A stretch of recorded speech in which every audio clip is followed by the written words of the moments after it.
This Torah class is brought to you by TorahAnytime.com.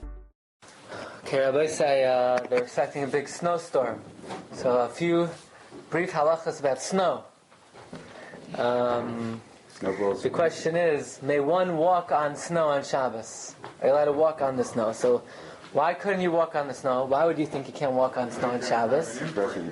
So, for you make footprints, you're melting the snow. There's a Mishnah Masechta Shabbos, Daf Nun Aleph Amud Beis, that says, Lo meraskin, v'layas hasheleg, v'layas habarad b'Shabbos, k'dei sheyazuvu meimav. You know how to crush snow and ice on Shabbos to make water come out. So when you snap on snow, right, you certainly cannot take a block of ice and crush it to make water. That's usher. It's a Mishnah Mefereshus in Masechta Shabbos. So if that's usher, and not only is it the Shulchan Aruch codifies this halacha in Siman Shin Chaf Sif Tes, and that's halacha. You can't crush ice or snow on Shabbos. Now, what's the reason for the isser? Why are you not to crush ice and snow on Shabbos? So the Rambam, changing its form, right, from one form to another. The Rambam, the Ran, the Rashba, they all say that crushing ice to make water resembles the malacha da'iraisa of schita, squeezing a fruit to produce the juice. Same way when you squeeze an orange to extract the liquid, it's an isser da'iraisa of squeezing a fruit to extract the juice. So too when you crush ice to produce water, even though you're not squeezing, there's no squeezing involved at all. You're not squeezing water out of the ice. You're transforming the ice into water. But it looks like you're squeezing. So it resembles the malacha d'oraisa of squeezing a fruit. Rashi disagrees. The Sefer Chumash disagrees. And they say the reason why you're not allowed to crush ice on Shabbos is it's moiled.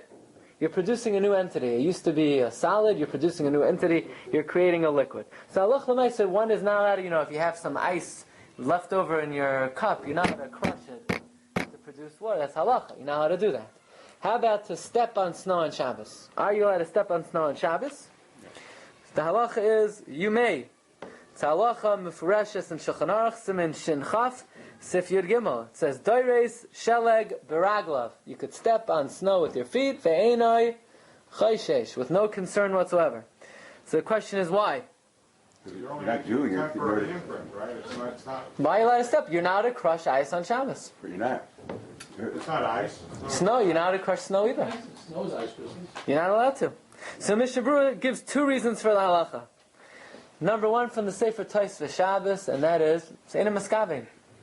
You're not trying to crush ice. You're trying to get to shul. You're not even thinking about the ice. So since it's a davar Seina Maskavein, right? It's not your intention. It's mutter. Now that's not so simple, because even though it's davar Seina Maskavein, but it's a psik reisha. I mean, you're not mechavein. If there's snow outside and you're walking, you definitely will.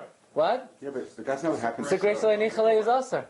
But it's not. When you step on snow, Yeah. you compress it. You don't turn it into liquid. You turn it into compressed snow. It's like more packed.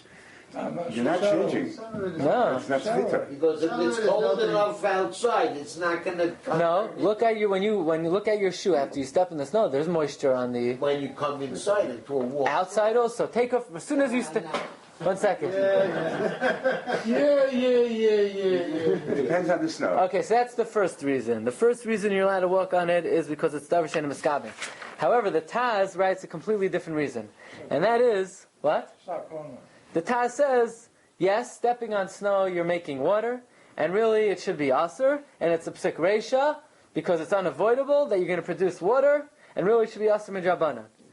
The Chachamim suspended the Isser in the winter, because otherwise you'll never be able to get from point A to point B on Shabbos, right? So the Taz says, really it should be aser, but it's like a hayrasha that the Chachamim suspended their Isser on Shabbos. Halacha l'maisa, you may walk on snow on Shabbos. In summer, you're allowed to walk on snow? Summer?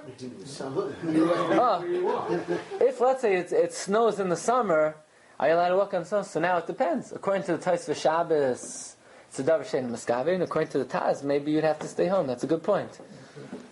If it snows in the summer. Okay.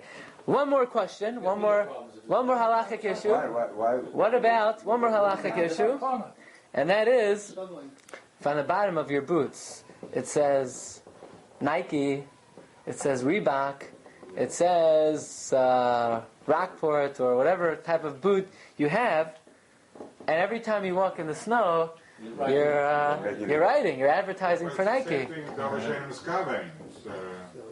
So it's here it's okay. So here it's a psik raise. You're definitely going to be writing Nike about 5,000 times. So same issue. Otherwise, you couldn't go anywhere. I mean, no, you could. Backwards. Shoes, many of them Right. have, So wear bags, pattern on the bottom. but wear bags. Got a shinoi. Go barefoot. So ksiva with the shino is an issa d'Rabbanan. But it's Walk backwards. So you ready for this? Why are you allowed to walk with boots on Shabbos? So, number one, you're not writing in the normal way. Most people don't write with the bottoms of their foot. They usually write with their hand. So it's ksiva, It's also backwards. be, It's not backwards when you shinoi. Right? First of all, it's ksiva with shinoi. So that's one issa d'Rabbanan. Plus, is that advertising that you write for Nike, is it going to last? No. It's a ksav she'ena maskayim. That, which is also another issa d'Rabbanan. Right. It's very unlikely to last. Even an hour.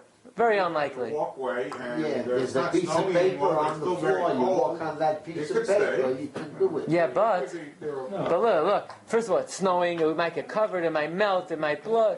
Very unlikely it will last. So this is called two isurei d'Rabbanan on top of each other. Besides, you're writing it backwards. Okay, so that's one. That's a shinoi is one.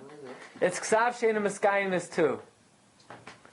So psik reisha, the Sharat Tzion in the Mishnah Berurah brings down in Siman Shin Tez Zayin Sivkat and Yud Ches. If you have two isurei d'Rabbanan on top of each other, and it's not your intention, it's only psik reisha, then it's mutter.